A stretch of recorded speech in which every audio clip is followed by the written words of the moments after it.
Hello and welcome to our full paper presentation today on D3, a massive dataset of scholarly metadata for analyzing the state of computer science research. My name is Jan-Philipp Wahle, and in this paper we did a joint collaboration with Terry Ruas, Saif, Mohammad, and Bela, Gipp. We already know that computer science is a very popular and influential research field. It infects many other research fields such as medicine, biology, as we've seen recently with models from OpenAI solving the protein folding problem. And we're affecting basically everything from research up to jobs. I mean, there's a very popular Oxford study where they say more than 47% of all US jobs are at risk to be automated through computerization. And DBLP is the largest collection of articles specifically focused on computer science with more than 6 million entries, and it offers information about authors, venues, access type, whether it's open or restricted.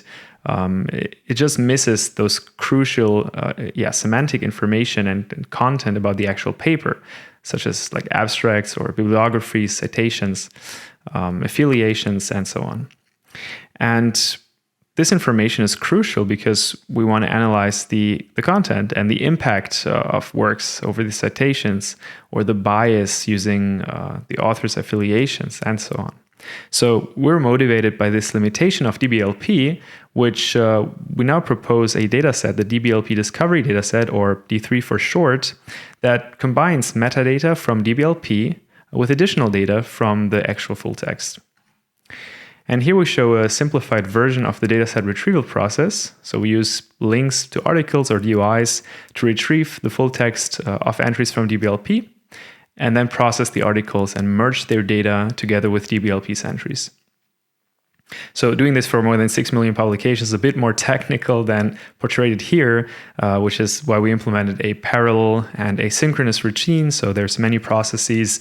They're independently sending requests, and then they're not waiting for the retrieval, so they can send a lot of parallel requests. You have to take care not to send too many requests to one domain to not get blocked, and you have to respect the limits of each of the websites like Springer, IEEE, ACL, and so on. But this routine is fault prone and will do that in a quite fast manner and then store everything together with the DBLP entries. It will parse the PDFs. It will extract the information that we need, the abstracts, author names, and so on. And you can also find the details in the paper. It's too much for here to fit the presentation. So D3, the dataset that we propose, offers over 30 unique features, and the main features that we provide are related to publications, authors, venues, and citations. And in this paper that we present, we provide an initial analysis on the volume, on the research activity, topic trends, also collaboration and impact through using the number of citations. And as you can see, many more interesting questions can be derived about computer science research from those features. For example, regarding the content or the location bias or author gender, venues, and many more. So to summarize, we propose the D3 dataset, which has more than 6 million entries and is focused specifically on computer science research.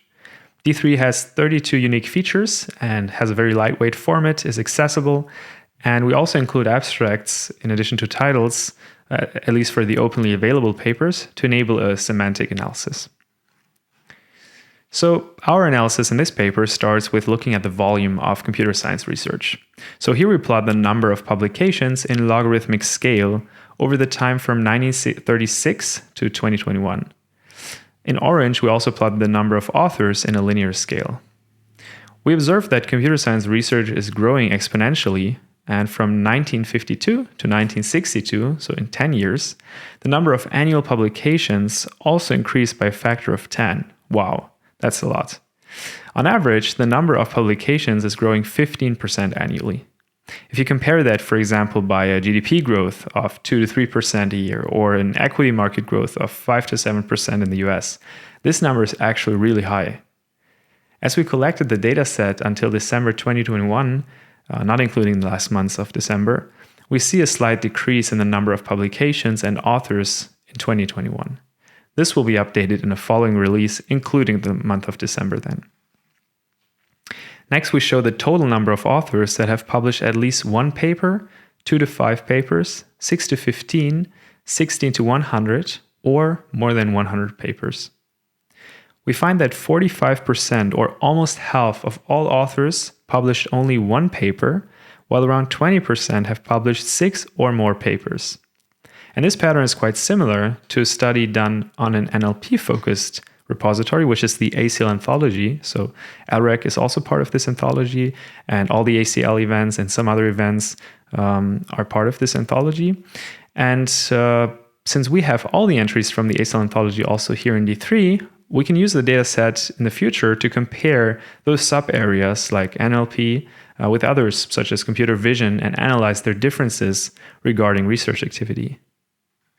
Next up, we plot the relative amount of authors that have published papers over consecutive years. So imagine we ask the question, how many authors published at least 2 papers in the last 13 years? So that's where the red circle here is. So the result will be 45% or 45.95% of authors published at least 2 papers in the last 13 years. So including time in addition to output enables understanding the research activity and productivity of authors here. We can see that most authors publish up to 2 papers over a time of 13 years, and when reducing the number of years, we'll still have 35.73% of authors who published their 2 papers in 2 years. And assuming that many researchers are actually PhD students, and an average PhD takes around 3 years, it makes sense for the mass to be centered around a rather short time horizon and a limited amount of papers. Many more questions about research activity and productivity can be answered in the future using D3, which will make computer science research more transparent. Using the abstracts as summaries for a paper, we plot here the most common unigrams between ACL 2017 on the y-axis and ACL 2021 on the x-axis, which are both included in the D3 dataset. On the diagonal, we're finding similar terms that are present in both conference years, such as supervised or attention, have similar term frequencies between both of the conferences. This is actually expected because supervised learning, also self-supervised learning, is still a popular trend in both years.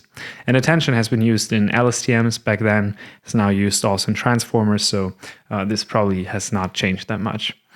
We clearly also find outliers representing the trends that we perceive in the ACL research, which are terms as BERT or transformer, which of course they don't have any occurrence in 2017. I mean, the transformer was introduced in 2017, and then BERT was introduced in 2018, and then more and more people used it and adapted it to different architectures and tasks.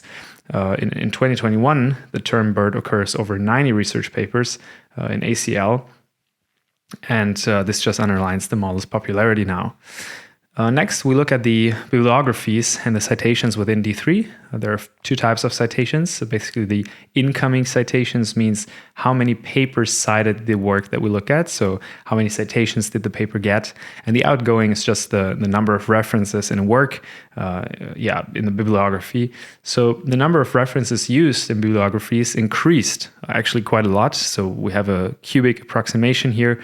In 1960 or before, the papers only used 5 citations on average, while after 1980, the amount doubled to 10 citations. And today, it is even common to have more than 30 references per research paper, which is also something that we see, stating this popular quote, standing on the shoulders of giants. So we're using more and more research that has been done in the past to build the models of the future. So looking at the ingoing citations, which are the citations that an individual paper receives, we observe a linearly approximated decline. The variance in the number of citations before 1980 is high, showing that some years were strong drivers of progress, but especially the time until end of World War II in 1945 has many fluctuations simply because there's a low number of records in general. The decline in average number of citations per paper can originate from an increase in publications, so the volume got higher, but the distribution changed to focus more on specific ones, but mainly is the simple result of papers not having accumulated citations over time. So if you go more further to the right side of the x-axis, you'll just see a decline because those papers are quite new. And in the future, if we had a time-weighted correction, for example, that would have an average per year independent in relation to the accumulated citations, we would reveal better how many citations paper receive on average. So extending this analysis, one could also ask which years are the most relevant for papers to get cited. Like most works, they gain momentum quickly, but they receive most of the citations after many years when the concept is more widely accepted. So the first years are probably not that significant, while the 5 or 10 years would be the ones where they gain the most. So next up here, we also plotted the histogram of incoming, outgoing citations. Most papers receive less than 10 citations, and 30% also receive no citation at all, which is a very high number. Only few papers achieve outstanding amounts of citations, more than 100, which is quite a lot. And the distribution of ingoing citations is skewed to the left, while the outgoings is skewed to the right. So in short, we cite more, but we get cited less on average. This is also reflected by the medians. So the median of ingoing citations is at 8, while the median of outgoing citations is at 18. When looking at the number of authors per paper, we can observe another interesting trend. The number of authors per paper increases with a cubic approximation again. So while before 1960 it was usual to have only 1 or 2 authors per research paper, today in 2021 we have on average 4 authors per paper. So we interpret this as an increase in collaboration and research group size, which is on par with the increased output reflected in the number of publications. In the future, when analyzing affiliations, we could understand which institutions and companies like to collaborate together, and even how collaboration networks form over time. For example, if you meet someone from a different university where you had an internship, and then you start collaborating with that group, and the two groups get closer together, and they maybe even invite a company to join because it's a not only research but industrial-driven project, we could find that out if we look over time which affiliations work together. So this was our first initial analysis of D3, and the focus here was to create the data set and then do a first proof of concept of the features of D3, which we showed here in terms of the volume, research activity, collaboration, and also citations. In the future, we want to make D3 also available through an interactive and open web-based system in which other researchers can answer questions about computer science research. And we're currently developing topic models to understand the influence of research areas within computer science. Like, for example, a question we ask ourselves is how much, in terms of citations, did the transformer model influence computer vision in comparison to NLP? So what we could do is we could take the bibliographies of those papers and we can run a topic model of every paper that cites the transformer paper, and then how is that paper constituted in terms of their citations. So maybe it cites 50% computer vision, 20% reinforcement learning, and another 30% of something else. And we could end up with categorizing a paper into a research area by percentage, and then find out how much that is influenced by the transformer model, or how many papers from that area use the transformer model. And we also want to extend our study to be more specific about the impact, success, and productivity.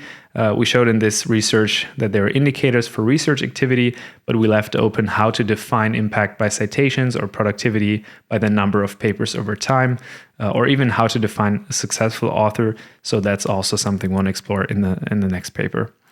And also we want to raise, of course, the important points of fairness and gender gap in this research project. For example, how many authors have affiliations from first world countries, from developing countries? Can we find out if those are minorities? What about the gender of the authors? Those are all questions that we're asking ourselves now. To give you a small sneak peek, here's a screenshot from the front end that we're currently working on with the basic functionalities from the paper. It's still work in progress, and later we aim to use this tool, or to provide this tool to everyone so they can answer questions like we did with arbitrary queries and filters. So for example, we did a research activity analysis over 13 years. You could do some for 20 years. Or you can show the volume in the last 10 years and compare that to the volume in the years from 1960 to 1970, and so on. So the potential should be quite limitless in this regard. And yeah, this leaves me here to encourage you to explore D3. So check it out. The code and dataset is already available and will always be free for research purposes. And I would also like to thank my co-authors here, Terry, Saif, and Bela, for our joint efforts on crafting this paper. I really had a good time with you, and I really enjoyed this research project. Thanks also to everyone here in the audience for showing interest in our work. I think this dataset has a great potential to make computer science research a little bit more transparent and to answer exciting questions in the future. So I hope to see you in the next paper presentation when we actually present our analysis tool. And thank you so much for listening.